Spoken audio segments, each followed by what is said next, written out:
Open Word file and go to the page at which you can write page number. Go to start of the page, click on the start of the page and go to the layout. At layout, go to the breaks and then next page and then go to the insert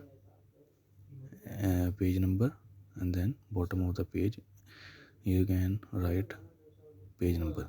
Here you can see page number 3. Then uncheck the link to previous, it's necessary. Then go to the page number, format page numbers and then start at.